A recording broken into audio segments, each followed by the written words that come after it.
Graças a Deus, mais uma vez nós estamos reunidos no nome do Senhor Jesus. Abra as vossas Bíblias, capítulo 12 de Mateus, nós vamos continuar a exposição do domingo passado. Capítulo 12 de Mateus, nós paramos no versículo 21, nós vamos continuar no 22. A cura de um endemoniado e a blasfêmia dos fariseus. Esses versículos iniciais que nós vamos ler, na verdade vai fazer o escopo de todo o resto do sermão, até o final, até o versículo 40, até o 50, na verdade. Então, daqui que vai partir muitos ensinamentos do Senhor, a partir desta situação, deste problema que Jesus enfrentou quando ele foi atacado na sua deidade. Amém?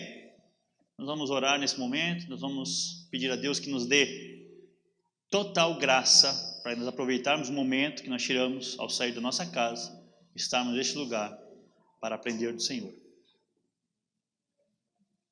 Ó Deus, nós oramos, Pai, mais uma vez a Ti, para que o Senhor tenha misericórdia de nós, Pai. Não venhamos cometer as loucuras que os fariseus cometeram. Não venhamos, Pai, ser motivo de tropeço, como Oséias falou, o irmão Washington falou nessa noite. Ó Senhor, tenha misericórdia, Pai, das nossas limitações, das nossas falhas, das nossas transgressões, Pai. E nos ensina a andar diante desses, Pai, caminhos eternos que o Senhor revela na sua palavra, em nome de Jesus. Amém? Versículo 22, vamos ler até o 30. 22. Trouxeram-lhe então um endemoniado, cego e mudo. E de tal modo o curou, que o cego e mudo falava e via. E toda a multidão se admirava e dizia: não é este o filho de Davi? Mas os fariseus, ouvindo isto, diziam: este não expulsa os demônios, senão por Beelzebu, príncipe dos demônios. Jesus, porém, conheceu os seus pensamentos e disse-lhes: todo reino dividido contra si mesmo é devastado, e toda cidade ou casa dividida contra si mesmo não subsistirá. E se Satanás expulsa Satanás, está dividido contra si mesmo. Como subsistirá, pois, o seu reino? E se eu expulso os demônios por Beelzebu, por quem expulsam então os vossos filhos? Portanto, eles mesmos serão os vossos juízes. Mas se eu expulso os demônios pelo Espírito de Deus, logo é chegado a vós o reino de Deus. Ou como pode alguém entrar na casa do homem valente e furtar os seus bens, se primeiro não amarrar o valente, saqueando então a sua casa? Quem não é comigo é contra mim. E quem comigo não ajunta, espalha. Meus amados, são revelações profundas e terrivelmente verdadeiras contra os acusadores do Evangelho, acusadores de Deus, acusadores de Cristo. Nós temos aqui, nesse primeiro versículo, no 22, a gloriosa vitória, a derrota de Satanás, imposta por Cristo, na cura daquele que estava sob a possessão do diabo, de Satanás. Esse homem estava terrivelmente atormentado. E esse caso reflete a muitos outros casos que acontecia naquele período. Era casual, os demônios se manifestaram naquele período. Mas Cristo veio justamente para esse fim, para libertar o homem da escravidão, do pecado. Preste atenção, o prisma, a situação daquele homem. Ele não podia ver, ele não podia enxergar, não conseguia entender a realidade do caminho que ele estava andando. Comece a compreender as coisas em nome de Jesus. Ele não entendia qual o fim da vida dele. Ele não enxergava o salário que aguardava ele lá no final. Ele era mudo, ele não conseguia pedir ajuda não conseguia solicitar alguma instrução. Então esse homem estava numa situação terrível. Uma alma que estava sob o poder de Satanás, era cativo sobre esse poder. Ele estava aprisionado, aquele tormento, cego para as coisas de Deus, mudo para as coisas de Deus. É ali que ele está diante de Deus.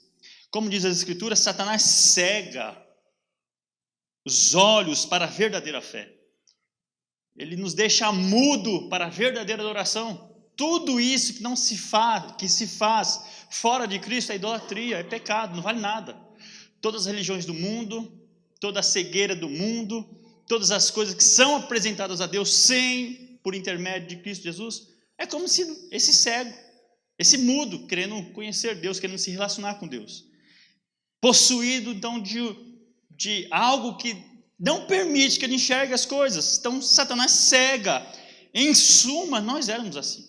Todos nós éramos assim, como esse homem, cego e mudo. Como diz Paulo em 2 Coríntios 4,4, o Deus desse século cegou o entendimento dos incrédulos. Cegou, para que não lhes resplandeça a luz do Evangelho, da glória de Cristo, que é a imagem de Deus.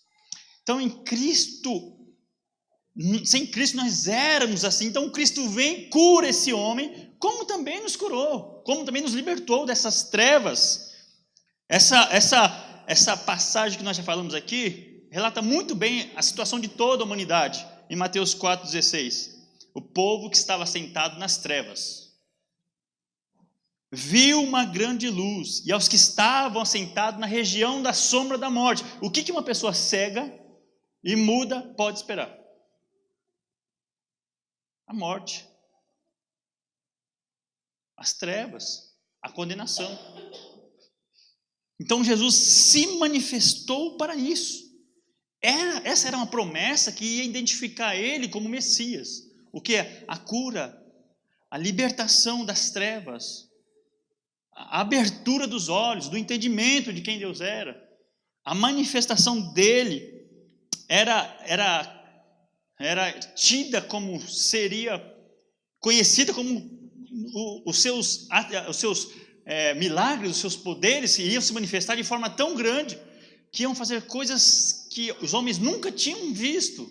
Nos primeiros versículos, se você prestar atenção no que falou, e o curou de maneira tal, não como Valdomiro Santiago, não como Edir Macedo, que ele viu e falou na mesma hora.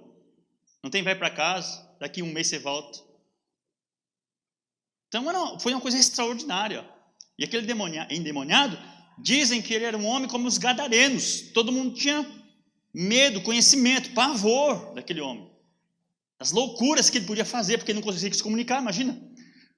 A situação, como ele ia se manifestar de um homem cheio de demônio, e não conseguia falar, cego, imagina. Que situação, que família, que lar. Com certeza ele não devia ter, o amparo da família. Vivia jogado como os outros endemoniados no meio do caminho. Mas essa promessa identificava que Cristo chegaria para que a luz resplandecesse nos cegos, naqueles que estavam em trevas, como diz no mesmo capítulo de Coríntios. Então uma cura rápida, milagrosa, misericordiosa da parte de Cristo aconteceu ali. Onde o pecado abundou, superabundou a graça. Olha para aquele homem que nós não sofremos, Nós temos uma vida, um status nosso é corpo. Ninguém passa dores. Graças a Deus por isso. Ninguém tem uma perseguição. Nosso estado não sofremos. Nós não entendemos o que é sofrer. Se nós sofremos por falta de dinheiro, por falta de um bom trabalho, nem por isso ninguém está arrancando os cabelos. Nós não sofremos.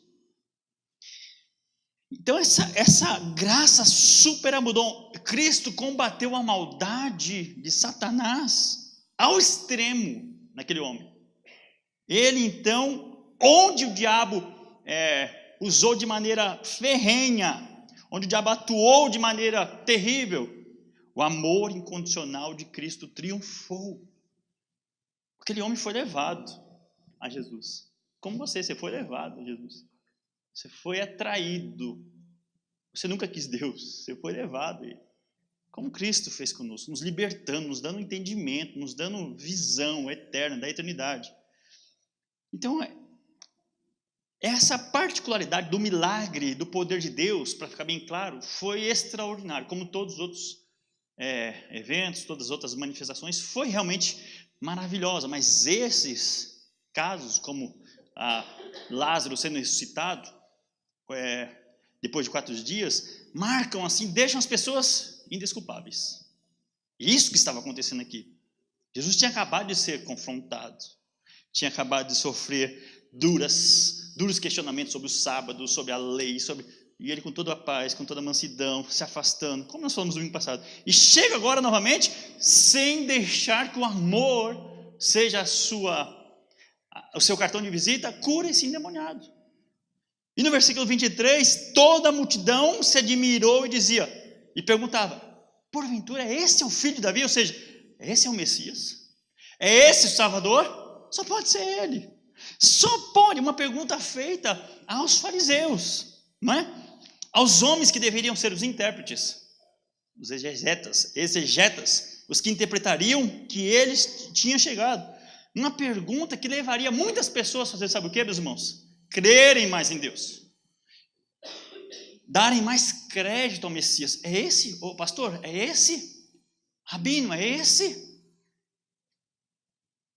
Você vê que as nossas respostas ou aproximarão as pessoas de Deus, ou levarão elas para mais distante de Deus. Os nossos atos, as nossas posições, muitas vezes, escandalizam ou convertem as pessoas. E eles, então, movidos de inveja, de maldade, blasfemam do poder de Deus, da operação que o Espírito Santo estava promovendo através do Filho de Deus, meus irmãos. Que terrível é um aconselhamento maligno, seja de quem for, de um pai, de uma mãe, de um tio, de um pastor, de um padre. Que terrível condição é. Então é terrível dar falso testemunho acerca das coisas que são preciosas aos olhos de Deus, divinas. Terrível coisa é. Uma resposta a esta situação, nós vamos ver agora do versículo 25 ao 30, não precisa ler, nós já lemos, né? Que Jesus dá aos homens. Jesus conheceu o pensamento deles. Talvez Jesus estava um pouquinho afastado, mas a onisciência de Jesus, de Deus, sabia que eles estavam murmurando. Então ele começa a falar. Meus amados, Jesus conhece todos os pensamentos dos homens. Todos os nossos pensamentos. Ele conhece os homens, ele compreende os nossos pensamentos à distância. Ele sabe, meus irmãos, muita coisa sobre nós mesmos que nós achamos que ele não sabe. Ele sabe todas as coisas. Esse é o problema. O grande dia de juízo vai chegar. E os nossos corações vão ser revelados. Esses homens seriam revelados no juízo. Então, sua resposta está argumentada agora aqui em três ou 4, mas nós vamos falar rapidamente. Argumentos que demonstram irracionalidade da parte deles. O quê? Associando a operação poderosa de Jesus à operação de demônios. Ele vai dar respostas bem simples, bem rápidas. Altamente improvável que essas coisas fossem assim, que Satanás fosse expulso por um pacto com Cristo. Era porque o seu reino, como diz aqui o texto, está dividido contra si mesmo. Nós lemos aqui, nós falamos na escola dominical, que os hereges são tão orgulhosos que eles não voltam atrás do eu. Satanás muito mais. É igual a falsa profeta Ellen White fala. Satanás se arrependeu dos seus pecados, Jesus não quer perdoar ele. Está lá querendo entrar no céu, Jesus não perdoa mais ele. Não, Satanás nunca se arrependeu e nunca se arrependerá. Porque quem concede arrependimento primeiro é Deus. Nunca se arrependeu. Ele continua sendo a pior espécie de criatura que existe sobre a terra. Então é muito difícil, considerando mesmo a astúcia do diabo. Vocês lembram dos textos bíblicos? A tentação de Jesus no deserto? O que ele fez? Ofereceu o que ao Messias, ao rei? Todos os reinos, em troca do quê? Adoração a ele. Não é dividir o reino, não. Se próximo me adore. Mesmo assim, é improvável, é impossível, não devemos pensar, imaginar que Satanás pudesse oferecer um acordo desse. Não tem como. Então, nos versos 25 e 26, está registrada uma lei conhecida de que toda a sociedade, a ruína comum de toda a sociedade, é que a consequência da destruição dela são as disputas mútuas, pessoalidades. Isso traz destruição. Todo reino dividido contra si mesmo é devastado. Toda cidade, casa dividida contra si mesmo, não ficará em pé, não subsistirá. Qual família e comunidade é tão forte e firme ao ponto de não sucumbir diante de divisão? O Valdomiro está em pé de guerra com a Irani. Mais cedo ou mais tarde acaba o casamento.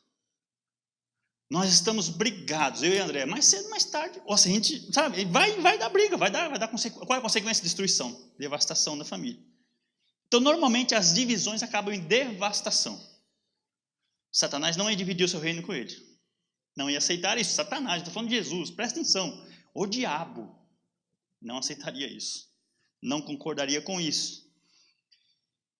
Normalmente, essas coisas acabam em destruição. Meus irmãos, se nós nos chocarmos, nós seremos destruídos.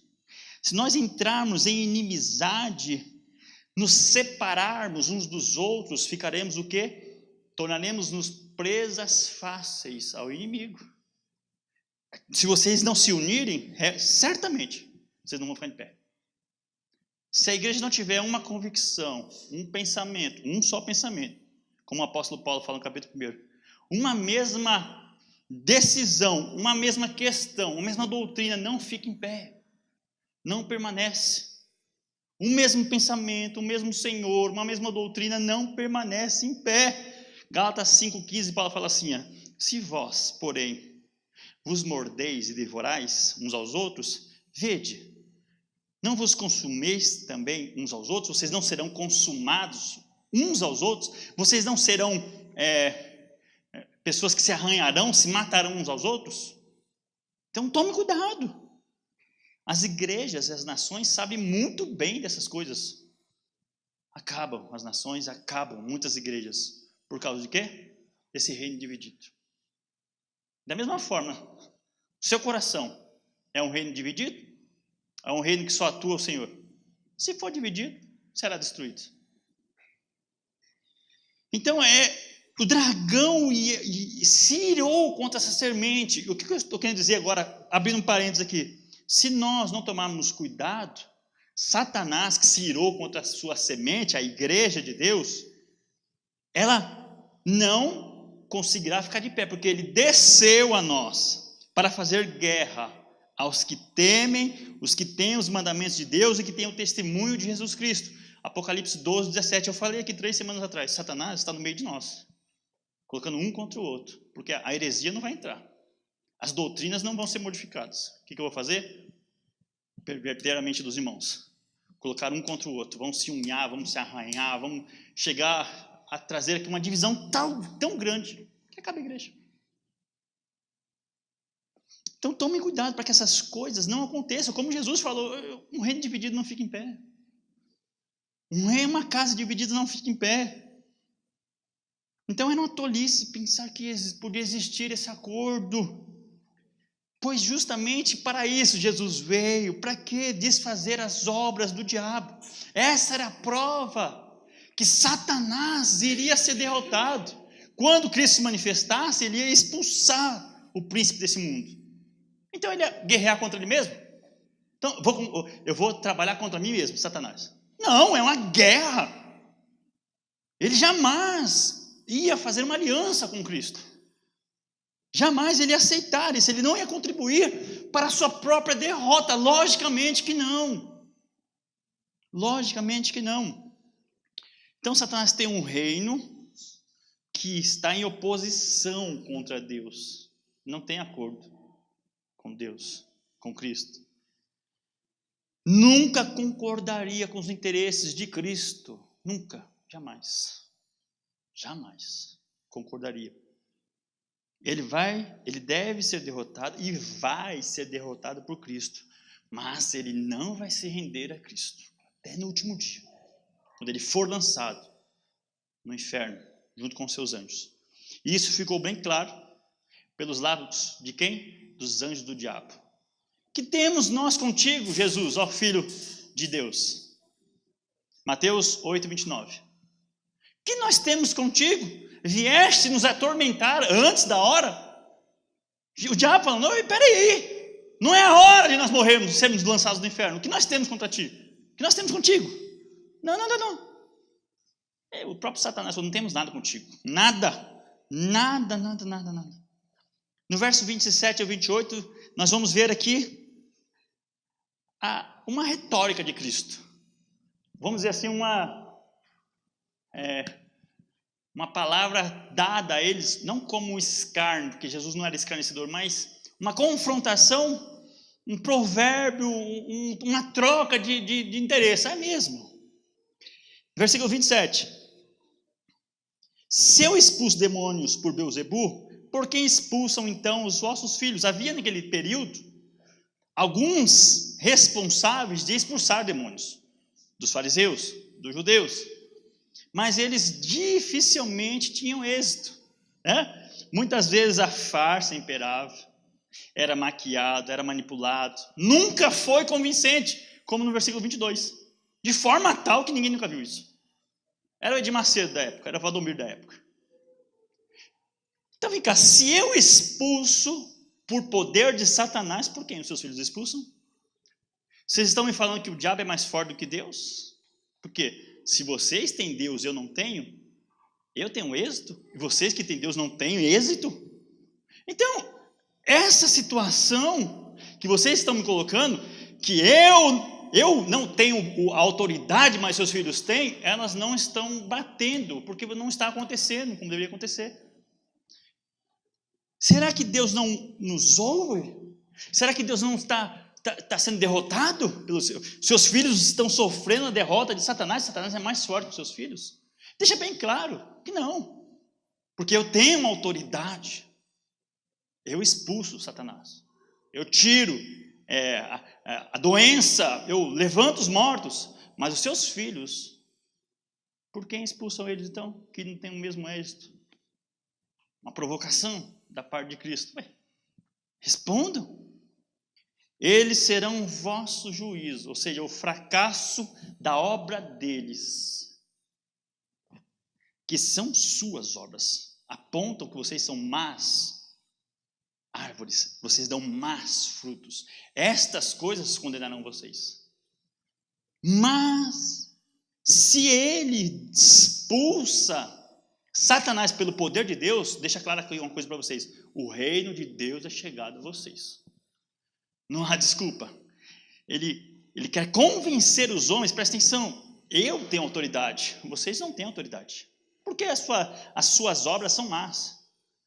E se eu tenho autoridade, fique claro, chegou para vocês o reino de Deus. O plano messiânico já começou. Ou seja, de certa forma, ele abre os olhos dos fariseus e dos incrédulos à sua volta para verem a verdade. Meus irmãos, muitas vezes era bom nós não termos nascido, não termos conhecido, não termos sentido a presença de Deus. Porque se nós nascemos, ouvimos e sentimos, o juízo será maior, rigor maior haverá sobre nós. Então no versículo 28 e 29, ele deixa claro que sim, ele tinha autoridade dada por Deus, pois atuava pelo poder do Espírito Santo, pelo poder de Deus.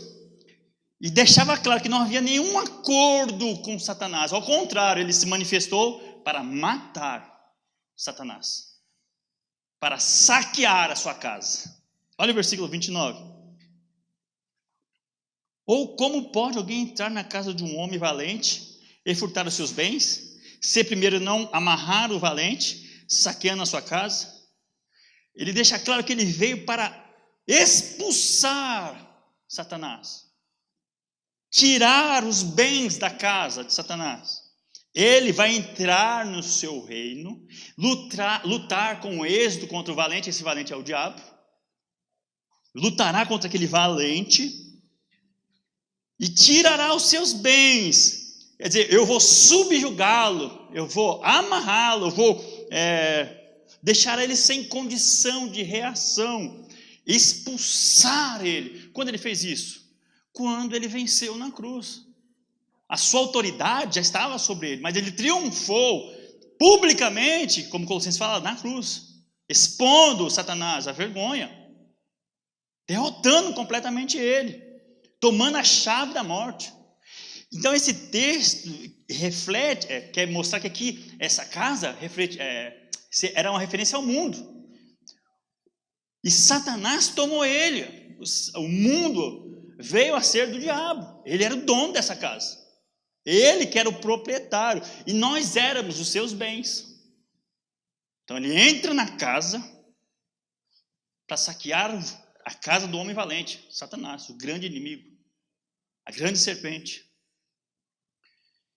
Então o mundo estava em trevas, estava sob possessão de Satanás, sob o poder do valente. E aí, então ele entra lá para tomar. Meus irmãos, presta atenção, toda alma pecadora é assim. Ali reside Satanás, e ali ele reina. Ele toma conta totalmente. A casa, o mundo, a casa, a pessoa.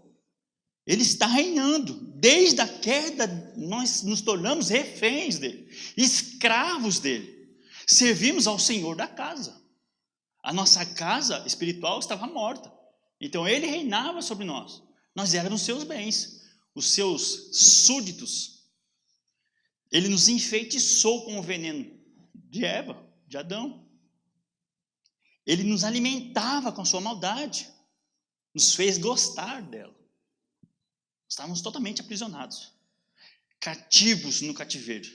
Escravos do pecado. Então Satanás, ele não vem fazer acordo com o diabo.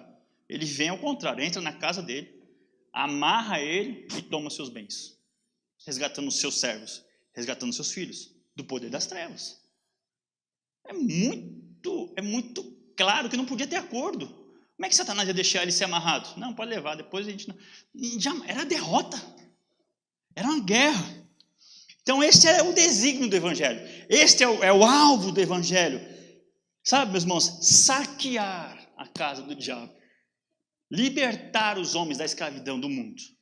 O príncipe deste mundo está revelado, é chegado. Satanás,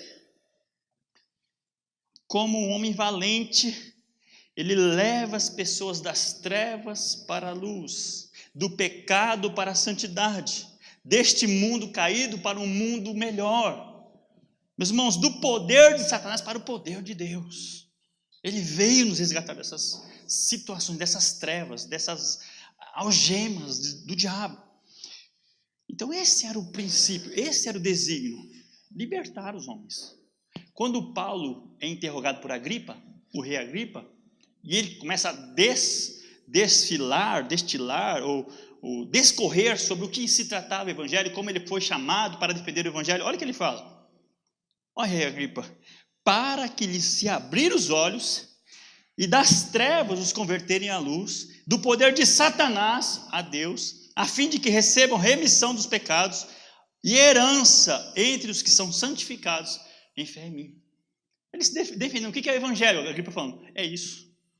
Deus se manifestando, tirando as algemas, resgatando das trevas, levando para a luz do poder de Satanás para o poder de Deus. Essa é a missão do evangelho. E eles estavam associando Jesus como alguém que era sócio do diabo. Então Cristo começou essa obra. Meus irmãos, anime-se. Ele começou, ele saqueou, sabe, a casa do valente, desse homem valente. Nós não olhamos para os nossos parentes e olhamos, mas que escravidão é essa? Que submissão ao pecado é essa? Eles estão ainda sob cativeiro. Eles estão ainda, sabe, com os seus olhos tapados, mudos, surdos, não enxergam. Não foram livres ainda. Nós não devemos temer qualquer que seja a situação, que o poder de Satanás se revele. Cristo tem poder para subjugar Satanás, como já fez várias vezes, fez comigo, fez com você. Então sejam os nossos parentes, nossos amigos, nossos irmãos, conhecidos, que sofrem com esse domínio temporal. Nós devemos crer e professar abertamente, não, duvidar, que este é o Messias, o Filho de Davi, que este é o Rei da Glória, que ele é sim o que tem toda a autoridade, todo o poder. E confessarmos: bendito é o que vem em nome do Senhor. Bendito é o Senhor que tem poder sobre todas as coisas. Não duvidá-lo, não associá-lo a qualquer coisa, a qualquer objeto de culto, qualquer, intenção de culto, ou então colocá-lo como um amuleto de bolsa. Eu tenho Jesus aqui para essas coisas. Ou ele é tudo, ou ele tem poder sobre todas as coisas, ou ele não tem poder sobre nada. Ele é o Todo-Poderoso. Então nós devemos crer e falar abertamente que ele veio em nome do Senhor, que ele tem poder suficiente, que ele é sim o Filho de Davi, o Messias prometido. Então, deixando essas coisas claras, no verso 30, ele começa a falar bem claro: não há como ter neutralidade diante de tantas evidências, ó fariseus, ó homens, ó igreja. Ou nós temos uma decisiva posição, ou nós estamos contra Cristo. Esse é o texto, eu não preciso nem falar. Verso 30. Quem não é comigo é contra mim. Quem comigo não ajunta, está espalhando. Se você é motivo de tropeço, está espalhando. Você é contra Cristo. Se você é motivo de escândalo, você está espalhando. Você é contra Cristo.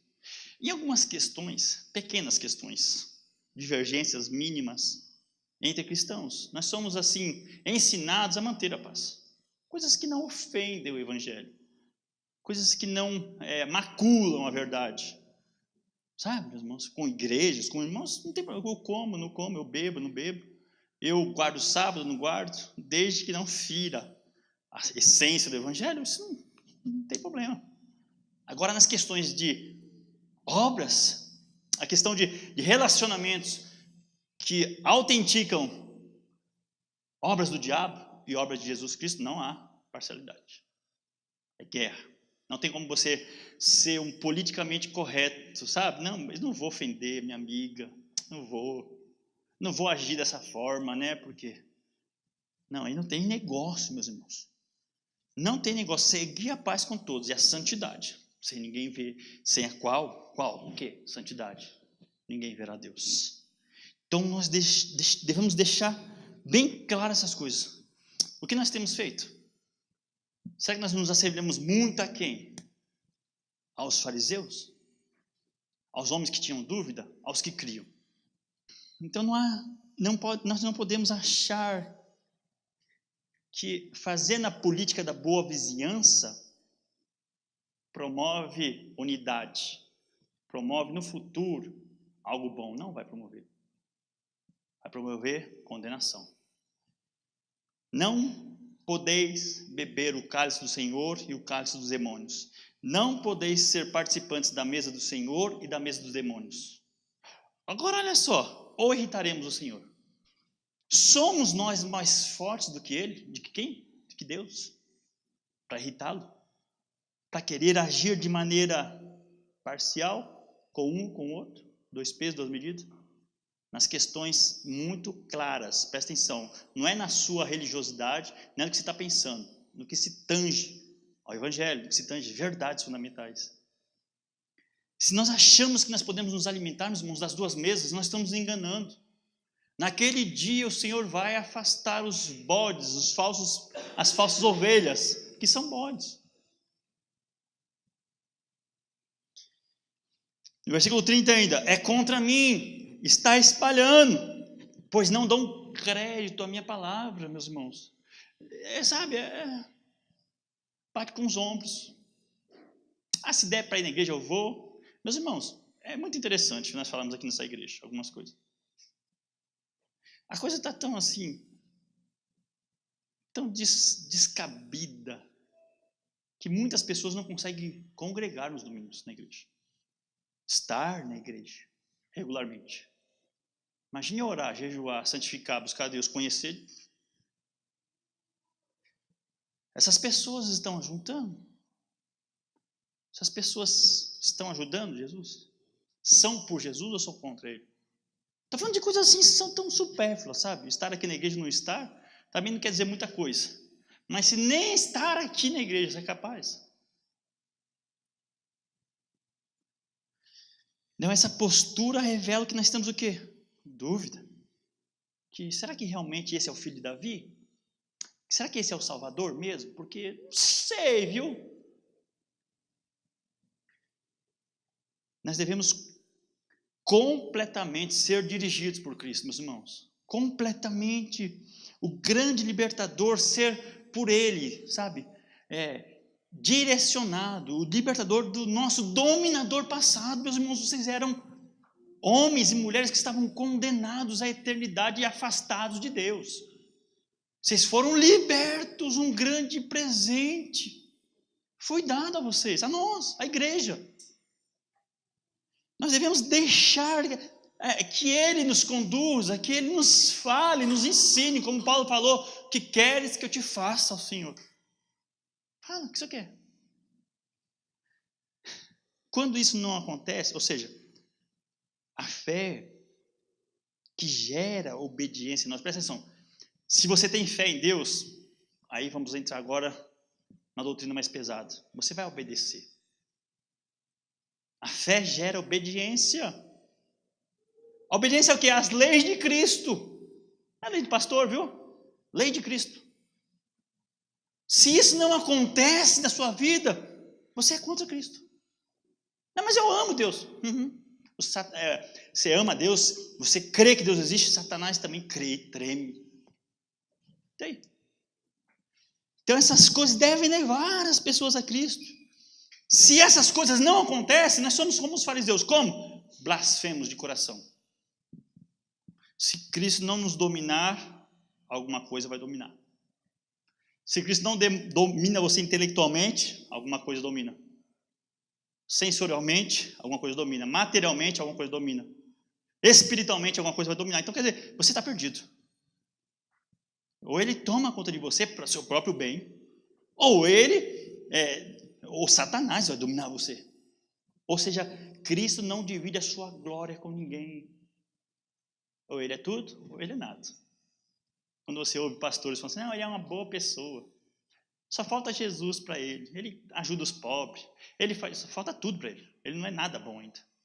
Tudo que Ele faz é pecado. Mesmo sendo coisas boas, que Ele deve continuar fazendo. Mas sem Cristo, está perdido. Então é um blasfemo de coração. Ele blasfema não com os lábios, mas com o coração. Os seus lábios adoram a Deus, mas o coração, longe, longe, longe. E o texto continua lá no 31 e 32, olha o que ele vai falar agora. Portanto, eu vos digo, todo pecado e blasfêmia se perdoará aos homens, mas a blasfêmia contra o Espírito não será perdoada aos homens. 32. E se qualquer disser alguma palavra contra o Filho do Homem, ser-lhe-á perdoado. Mas se alguém falar contra o Espírito Santo, não lhe será perdoado, nem neste século, nem no futuro. Blasfêmia. Vamos entender o que é essa palavra, o que ela significa. Expressão ou afirmação que insulta ou ofende o que é considerado digno de respeito ou reverência. Então, a pessoa insulta, ofende, denigre algo que é considerado digno de respeito, de reverência. Quando nós agimos dessa maneira, e dependendo contra quem nós vamos agir, é o fim. Então, nós temos no primeiro versículo, no 31, a autêntica humildade de Jesus Cristo. Meus irmãos, como esse homem era simples. Como esse homem era paciente, bondoso. Ele não se ofende quando as pessoas blasfemassem dele. Não vou me ofender. Quando vocês falarem mal de mim, sem antes eu evidenciar que eu sou o Filho de Deus, não tem problema. Qualquer palavra, qualquer pecado de blasfêmia contra mim, será perdoado aos homens. mas contra as evidências oculares que o Espírito Santo estava realizando, que eram irrefutáveis, que eram para ser dignas de louvor e de glorificação, estas coisas eram um pecado que levaria os homens ao tormento eterno. Ou seja, quando a evidência, quando o poder de Deus se manifestou, ficou claro que ele era o Messias, que o Espírito Santo estava atuando na vida do Filho de Deus, e vocês não derem crédito, isso não será perdoado. Será levado contra vocês, porque vocês não creem no Filho de Deus. Vocês não reconhecem, vocês não o honram. Incredulidade diante de fatos comprovados é uma blasfêmia. Era isso que estavam fazendo, zombando do poder de Deus e da sua misericórdia e da sua condescendência para com os homens, para com os aflitos, para com eles mesmos.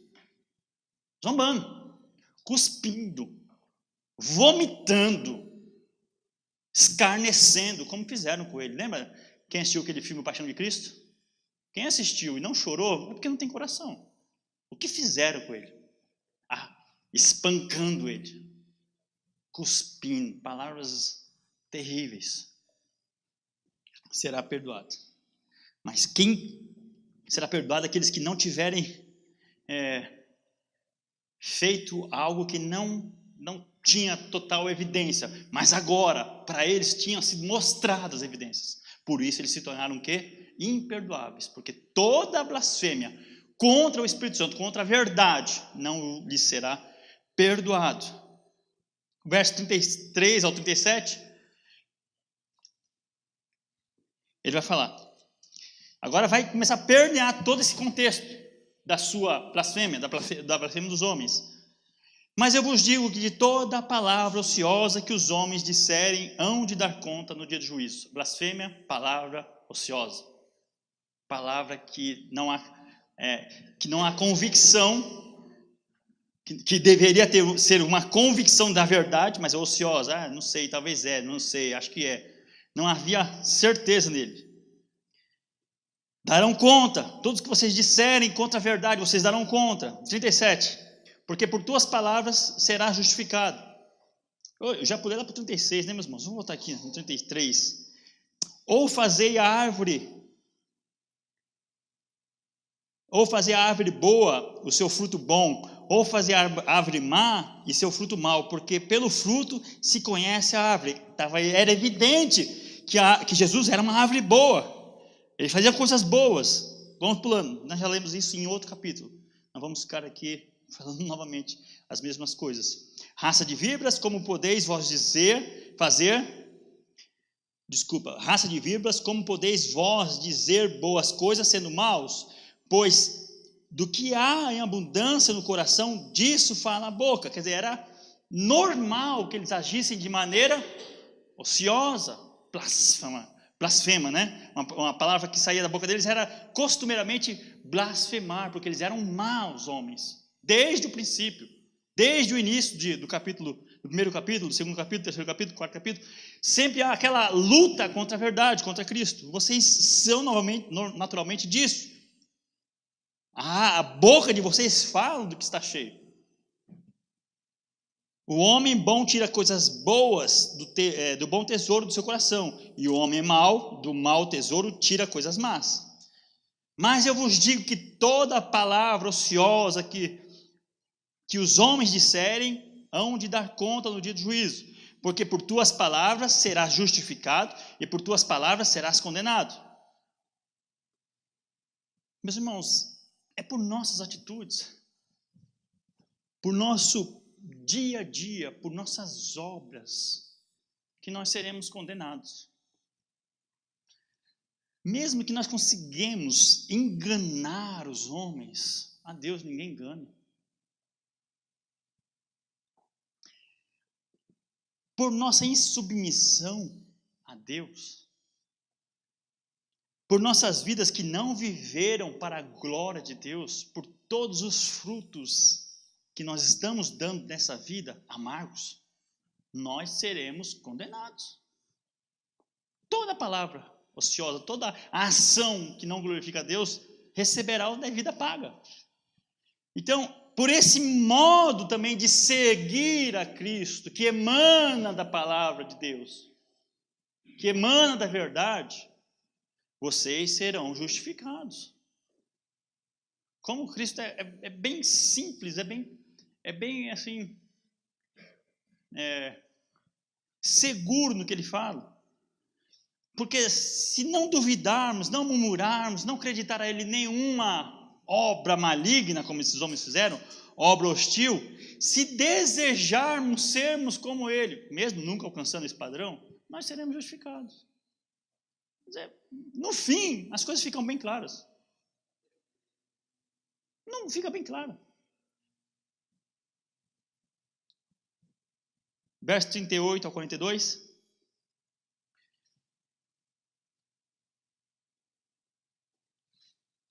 Então alguns dos escribas dos fariseus responderam, dizendo: Mestre, se quisermos, quiséramos ver da tua parte algum sinal. Mas ele respondeu e disse: há uma geração uma geração má e adúltera pede um sinal, porém não lhe será dado um sinal, senão o sinal do profeta Jonas.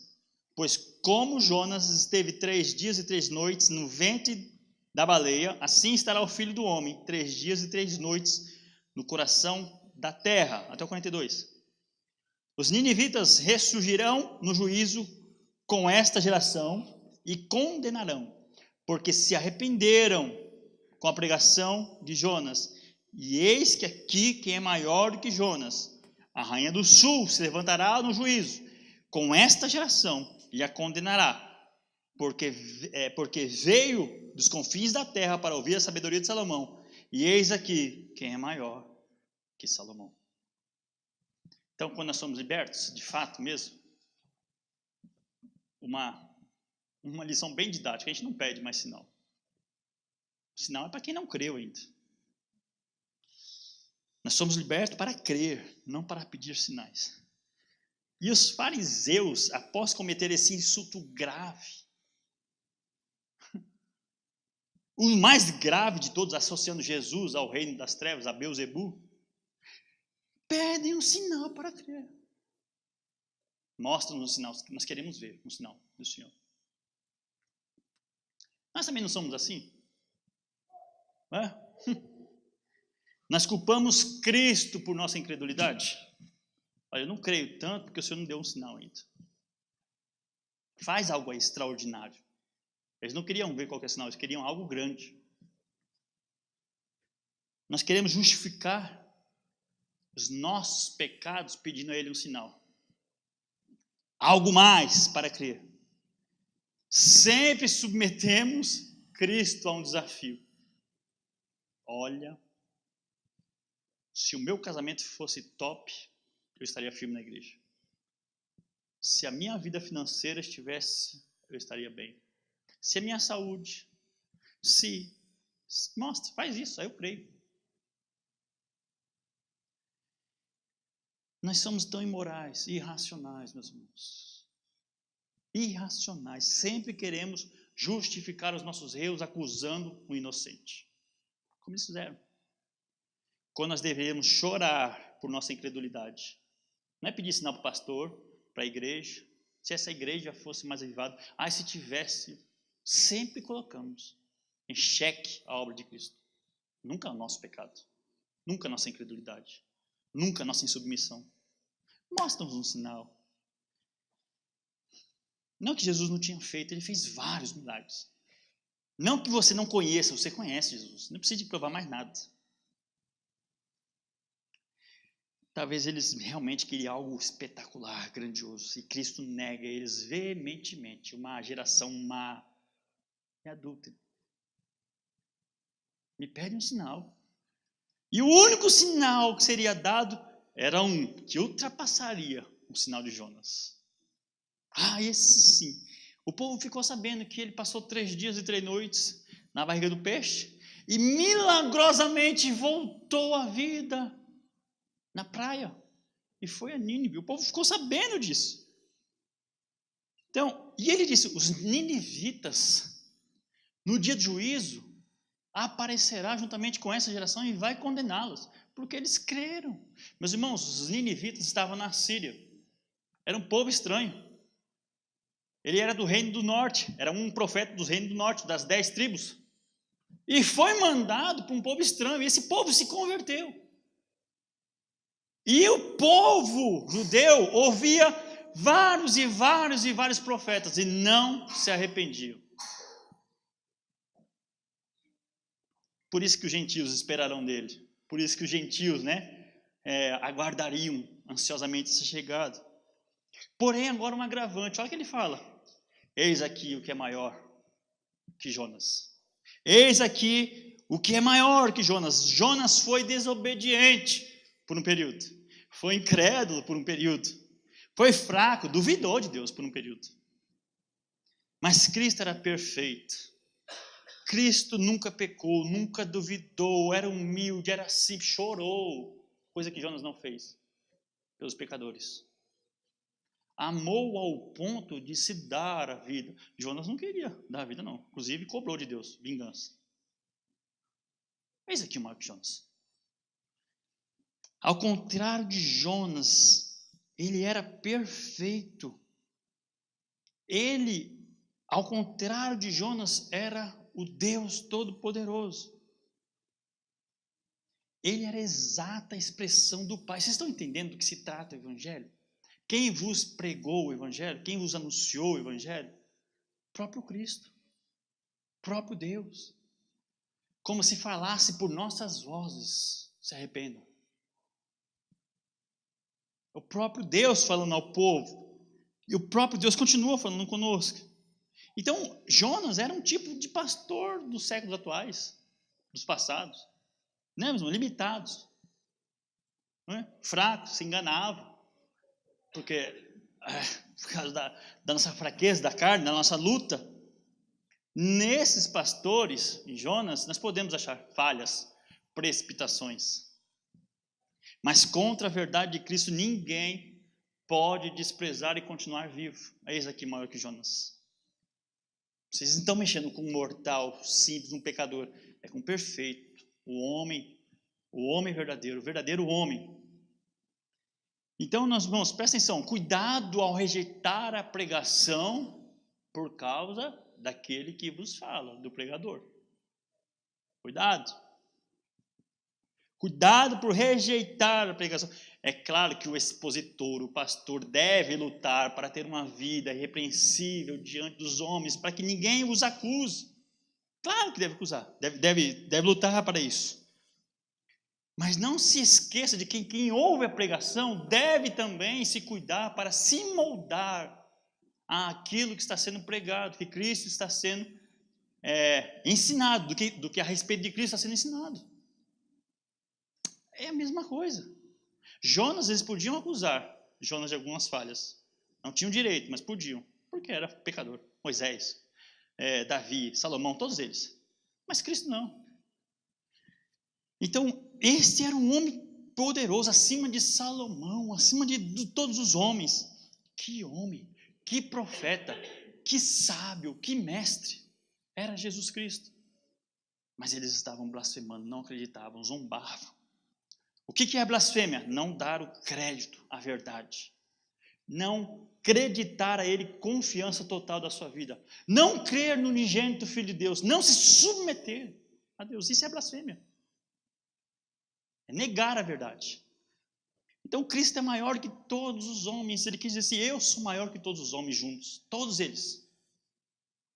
Todo vento de sabedoria que sai da boca de um homem é um vento de um pulmão doente. De sabedoria. O que sopra, o que emana de Cristo. A sabedoria, o seu poder é um furacão F5 na sua plenitude. Não há comparação. É nele. Era dele que as pessoas estavam duvidando, estavam desacreditando. Então esta é a comparação entre Deus, o Filho de Deus, o Espírito Santo em Cristo e o resto dos homens. Vocês podem falar, se precipitar, julgar, vai ser perdoado. Mas quem pecar quem blasfemar, quem duvidar do Espírito Santo, da verdade, do Evangelho, esse não terá perdão nem aqui e nem no outro mundo, nem na outra vida. Não há mais como voltar atrás. Então nós não devemos blasfemar acerca de Jesus no coração. Nós devemos tomar muito cuidado com essas coisas. Versos 43 e 45. Nós já estamos terminando. E quando o espírito imundo tem saído do homem, anda por lugares áridos, buscando repouso, e não encontra. Então diz: voltarei para a minha casa, de onde saí. E voltando, acha desocupada, varrida e adornada. Então vai e leva consigo outros 7 espíritos, piores do que ele. E entrando, habitam ali. E são os últimos atos desse homem, pior que os primeiros. Assim acontecerá também com esta geração má. Mas que terrível descrição dos homens que não dão o devido valor. Meus irmãos, uma exortação, meus irmãos. Assim acontecerá essa geração má, que não valorizam, que não dão o devido louvor, usam palavras frívolas contra Cristo. É uma exortação aos seguidores de Cristo. Tomem cuidado, para que vocês não se tornem como eles. Os demônios, pelo trabalho de Cristo, e os discípulos varreram, expulsaram Satanás da casa, da nação, do homem, do mundo. E eles foram abrigar os gentios, mas os gentios também foram libertos. Então é uma parábola. E ele então, querendo voltar para sua casa, vai e volta, acha ela limpa, varrida e ornamentada. Talvez ele estava se referindo a Israel quando foi liberto do cativeiro, salvo pela mão forte de Deus e colocado e restabelecido como uma casa que deveria ser habitada agora por Deus. Então Satanás vem e acha a casa agora adornada, ou seja, ornamentada, cheia de ídolos, cheia de pretensões, cheia de posições, cheia de idolatria. Por exemplo, judaísmo, templonismo, sacrifício, tradição dos anciões. Então ele vem e traz mais 7, então é pior o ato. Quando eles rejeitaram Moisés no deserto, foi duro, não foi? É terrível. Mas agora se tornou muito pior o último ato desse homem. Rejeitaram o próprio Cristo. Ele, com a sua astúcia agora, impregna no coração do homem que teve a chance de servir a Deus e despreza. Essa pessoa se torna tão dura, tão difícil, tão cheia de si, soberba, arrogância, prepotência. Inclusive os nossos irmãos calvinistas: se eu sou eleito eu volto. Isso, continua blasfemando, continua brincando com Deus, continua falando asneiras, igual o nosso querido amigo William, né? Se eu for eleito eu volto. Não volta, está escarnecendo do evangelho. Então se torna pior 7 vezes, traz mais 7. Esses outros espíritos, agora cheios de doutrinas pessoais, doutrina de demônios, se tornam piores do que já era antes, meus irmãos. O mundo se tornou pior quando os homens rejeitaram o evangelho. Olha como é que Satanás agora entrou na mente deles de maneira que se tornaram homens, vamos dizer assim, tão abissais, tão colossais. Olha a televisão, olha as notícias, o que eles estão fazendo. Então assim se tornou Israel, essa geração. Assim se tornou. Israel foi destruída, devastada, porque confiou em quem? Em si mesmo, rejeitou o Messias. E assim continua Israel até hoje. Não há salvação, esquece para Israel. Israel não tem nada com Deus. Israel é idólatra, Israel é pagã. Já foi em Israel? Dá uma olhada lá. Os muros das lamentações, aquele sincretismo religioso, a mesquita de Omar em cima da pedra de Abraão. Acabou Israel, meus irmãos. Olhem para a escritura. Assim será essa geração. E assim pode ser conosco também. Assim pode ser com os cristãos. Que tem a casa limpa, varrida. Satanás foi expulso, o valente foi amarrado. Você foi tirado desse cativeiro. Ele volta, vê no mesmo estado e agora com cheio de idolatria, cheio de vaidades. Aí ele vai fazer a festa. Então não adianta nós sermos religiosos. Deixarmos no ar assim uma cara de religiosos, né? Sendo que nós não nos submetemos à obediência a Cristo. A fé gera obediência.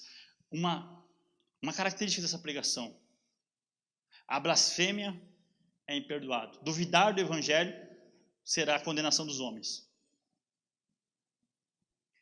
E duvidar das coisas que são tão sagradas merece uma devida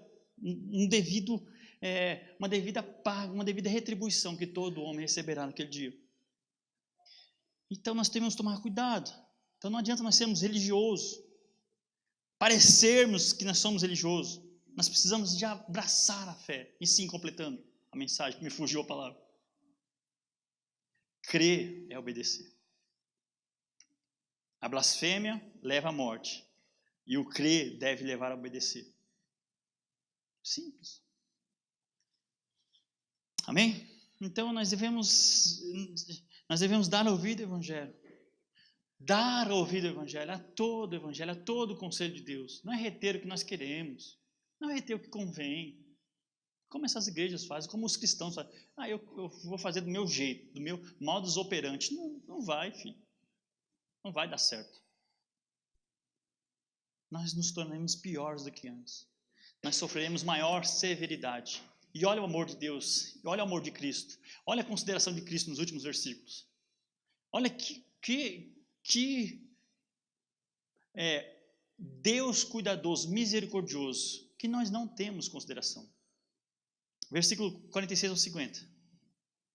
Falando ele ainda à multidão, eis que estavam fora a sua mãe e seus irmãos, pretendendo falar-lhe. E alguém lhes disse: eis que estão aí fora a tua mãe e teus irmãos, e querem falar-te. Ele, porém, respondendo, disse ao que falara: quem é minha mãe e quem são meus irmãos? E estendendo a sua mão para os seus discípulos, e disse: eis aqui minha mãe e meus irmãos. Não que ele estava desprezando Maria e seus outros irmãos. Não é isso. A questão é que ele considera de fato da família real a cada um dos seus servos, que o servem de maneira que mostram esse caráter a ele. E ele fala: porque qualquer que fizer a vontade do meu Pai que está nos céus, este é meu irmão, isso é minha irmã. Que consideração! E o irmão tem parte nos bens. Nós somos adotados juntamente para reinarmos com Cristo. Nós não somos irmãos bastardos, irmãos que não têm nenhum tipo de mérito no tesouro do Pai. Nós temos todo o direito no tesouro dele. Então, quem obedecer, quem considerar as minhas palavras, é esse meu irmão, é essa minha mãe, é essa minha família. Entenderam? Então, presta atenção. O que você está fazendo? Considerando os ímpios, seus irmãos? Considerando o conselho de demônios, seus irmãos? Ô, meus irmãos, olha o que Cristo está falando. Presta atenção. Nós queremos nos submeter a vários homens e mulheres que não temem a Deus, mas não consideramos os irmãos em Cristo capazes de aconselhar, capazes de orar por nós, capazes de ter uma vida que mostre Cristo. Nos apegamos a demônios. Tem muito mais valor. Eu vejo algumas pessoas que têm muito mais apreço com incrédulos do que com irmãos. Isso é terrível. Isso é diabólico. Isso é a sua sentença de morte. Então, se Cristo nos ama tanto, ao ponto de falar assim: olha, de fato eu amo o Washington e o Oséias. De fato eu amo vocês, porque vocês fazem a vontade do meu Deus que está nos céus. Vocês me consideram. Vocês não são como os fariseus, não são como os incrédulos, vocês não me associam a nada, vocês, têm desejo, vontade de se moldarem. Vocês são meus irmãos. Que nós aprendamos nessa noite. O que é blasfêmia? É duvidar do evangelho, é não levar em conta, é não crer, é não padecer por ele. Sabe? Essas coisas não há perdão, porque Cristo se manifestou. Nós hoje, 2000 anos atrás, nós temos a convicção, a certeza, porque o Espírito Santo testifica em nós, e as evidências registradas por homens, 500 testemunhas oculares, viram Cristo ressuscitado. Então nós temos prova suficiente para dar crédito a ele. Estas pessoas que não crerem, não terão perdão. Nós possamos crer no evangelho, crer de fato, e clamarmos a Deus: Deus, perdoa as nossas falhas, nossas transgressões, essa desobediência nossa, essa intransigência, essa carne que quer dominar. Não, Pai, nós somos libertos, o Senhor já venceu, o Senhor já entrou na casa, o Senhor já dominou o valente Satanás, ele não tem mais poder sobre nós. Uma coisa que Romanos fala, e deixa bem claro para vocês, que nós não somos mais escravos do diabo, do pecado. Nós pecamos porque nós queremos. Nós não somos mais escravos, não temos mais prazer no pecado. Somos salvos em Cristo Jesus. Amém, meus amados? Vamos orar em nome de Jesus.